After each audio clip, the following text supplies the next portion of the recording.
మౌనంగానే ఎదగమని మొక్క నీకు చెబుతుంది. ఎదిగిన కొద్దీ ఒదగమని అర్థమందులో ఉంది. మౌనంగానే ఎదగమని మొక్క నీకు చెబుతుంది. ఎదిగిన కొద్దీ ఒదగమని అర్థమందులో ఉంది.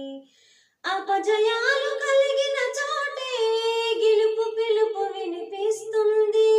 ఆకులన్నీ రాలిన చోటే కొత్త చిగురు కనిపిస్తుంది. మౌనంగానే ఎదగమని మొక్క నీకు చెబుతుంది.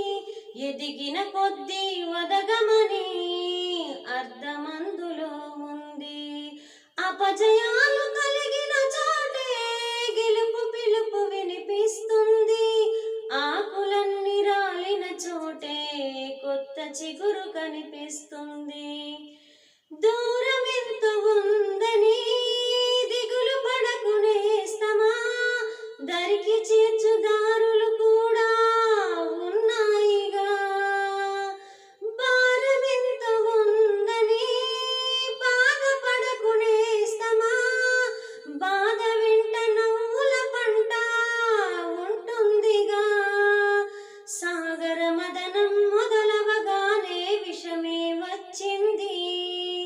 విసుగే చిందక కృషి చేస్తేనే అమృతమిచ్చింది. అవరోధాల దీవుల్లో ఆనందానిది ఉన్నది.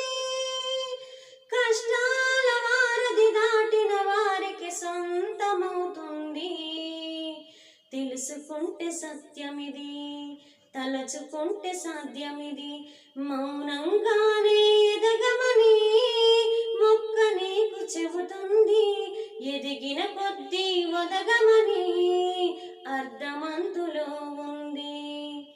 చెమట నీరు చిందగా నుదిటి రాత మార్చుకో, మార్చలేనిదేదీ లేదని గుర్తుంచుకో. పిడికిలి బిగించగా చేతి గీత మార్చుకో, మారిపోని కథలే లేవని గమనించుకో. తోచినట్టుగా అందరి రాతను బ్రహ్మే రాస్తాడు. నచ్చినట్టుగా నీ తల రాతను నువ్వే రాయాలి. మా ధైర్యాన్ని దర్శించి దైవాలు తలదించగా, మా ధైర్యాన్ని దర్శించి దైవాలు తలదించగా, మా సంకల్పానికి ఆ విధి సైతం చేతులెత్తాలి. అంతులేని చరితలకి ఆది నువ్వు కావాలి.